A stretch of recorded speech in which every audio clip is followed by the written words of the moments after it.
So, in order to proceed with this about 10 to 15 minute discussion, we need to establish terminology here, get us all in sync with the understanding of certain terms. And the terms we're going to look at are objectivity and subjectivity, that which is objective versus that which is subjective. And I would like to ask you to tell me what is your understanding of these two terms, subjective and objective. Yes? Objective is not just based on your perception, it's the reality. Okay, so objective is not based on your own perception, it's the reality. Okay, so what's then subjective? The subjective? Yeah. Your own perception. So one's personal perception. Okay, yeah. Okay, can I add yeah, totally. my definition of objectivity? Oh, totally. That's the point, yeah. It's the collective truth of humanity versus subjectivity, which is a person, individual perspective. Very good. Did everyone get this? So these two terms, we're getting really close to what I want. Very, very. We're just like a few inches away from it. Yeah, so sort of to encapsulate what he said,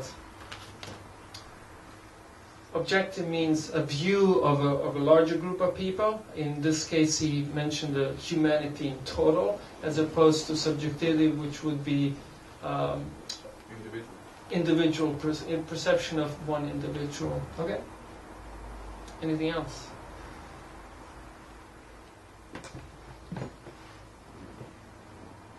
We're very close. Go on.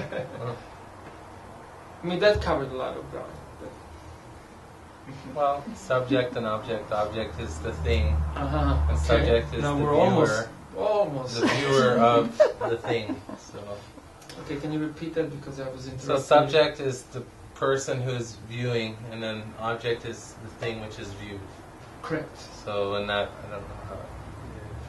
So the very idea of subjectivity and objectivity came from this understanding that the subject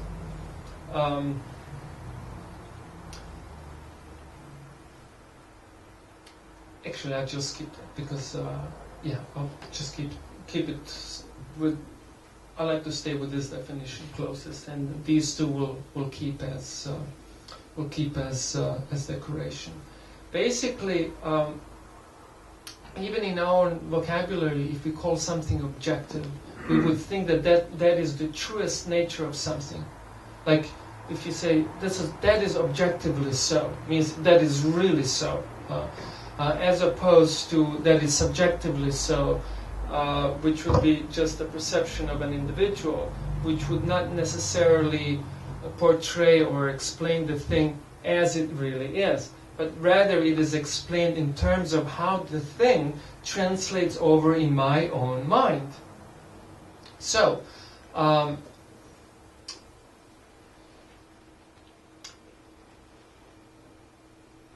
therefore, if we wish to know objectively about anything, which is the very beginning of a path of a seeker,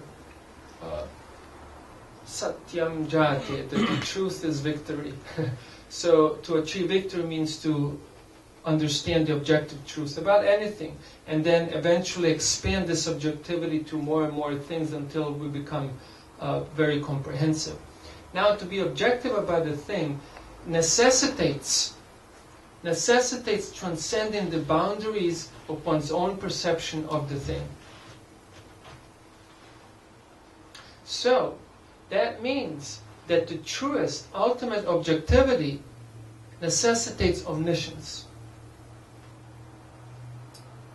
If we're to truly objectively understand something, that thing has to be observed from the point of view of someone or something that's omniscient. In other words, knows everything.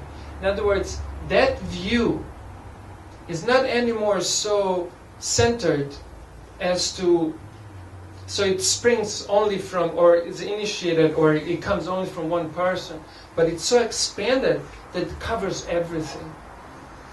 That's omniscience. And that is basically what we're trying to achieve. Any true seeker. And when two individuals meet and they discuss the nature of a thing, and everyone does this, from people who discuss politics, even though they can't make a tiny bit of a difference in the world of politics, like the old people. At least where I grew up, they're old and they've been abandoned by the society. No one's interested in them anymore, and they gather at these corners in Mediterranean, sunbathing and keeping their hands on their backs like this, and just talking about politics, which they have no influence over. So even something so trivial and unimportant as that kind of a conversation, when they discuss that, they're discussing it in such a way to realize who has the most comprehensive understanding of the subject, of the topic.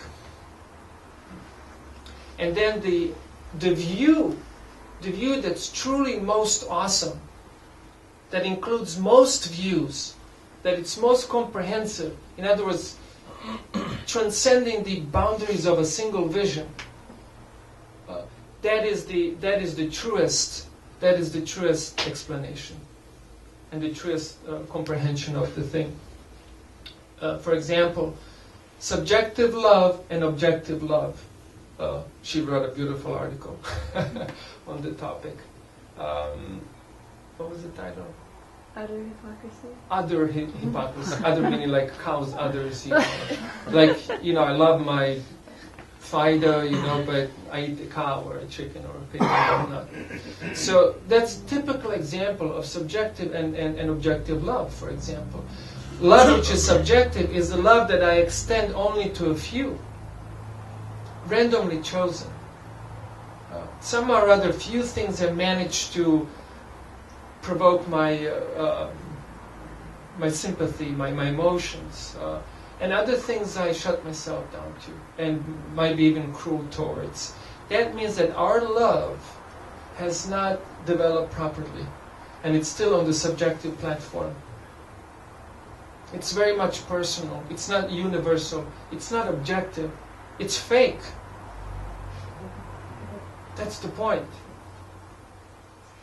And therefore, in the Vedic language of the yogis, that is not love. That is called kama, or desire, which is very often characterized by lust. It's like you single out one person. I have some interest in there, but over there, no. You're too old.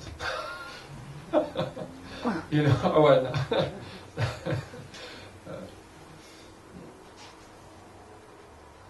So that's one example, and therefore. Basically what we're looking here is a difference between two types of dharmas. Dharma means like the true nature of something. So you have the manodharma as opposed to sat dharma. Manodharma is the dharma of the mind. How does the thing translate over in my mind? As opposed to sat. Sat means objective. In other words, always stays as it is. And therefore sat indicates that which is true. So anyone who's a sincere seeker will understand the predicament of the subjective view and look into expanding one's view. First, expand your subjectivity to the subjectivity of a few, to more and more and more. But more you expand, more objective you become.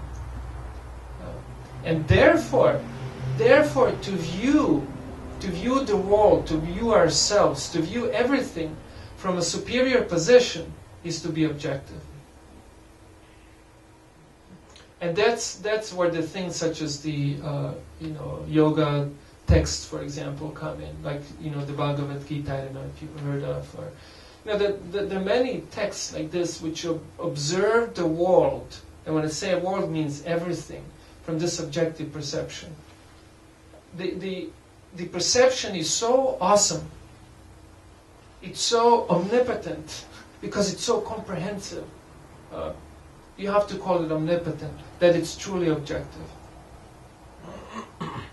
And to dumb oneself down is the process of subjectivity. Like I just read, or I just don't want to expand my view, knowledge and ignorance. I know something within my own little box. God forbid someone opens it and then tries to expand it. Therefore, to hang out with people who are awesome, who have awesome vision, who are objective, is absolutely necessary in order to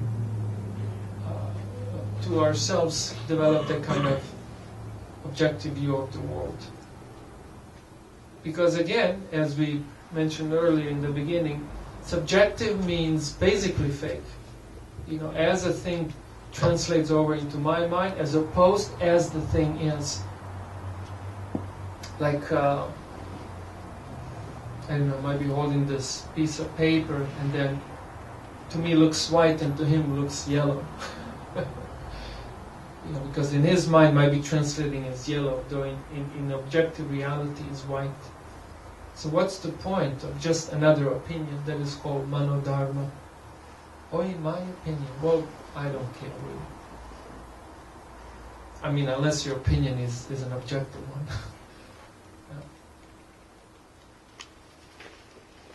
Basically, I mean, well, again, I'll stop there because I'm gonna launch myself into the other things. Yeah, please go ahead. So, how do you know when you come across a person with an objective mind? Mm-hmm. That's a very good one. Very good question. Thank you for that. I feel inspired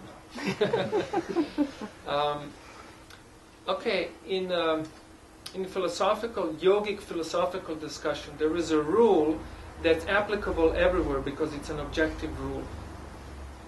And the rule states that when you're discussing a topic, then different people will offer different opinions. Now, the opinion that covers most aspects of the thing is most objective. So therefore, we always want to. I think it's behind you right there. So yeah. Don't worry, it happens like every other Thursday.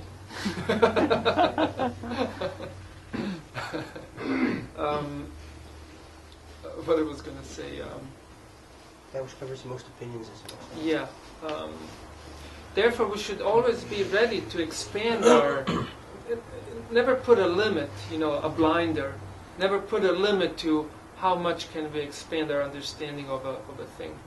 And basically, cowards, sort of like intellectual prostitutes, like to put those boundaries, and settle down with a particular truth that they have managed to comprehend, in order not to disturb their comfort zone.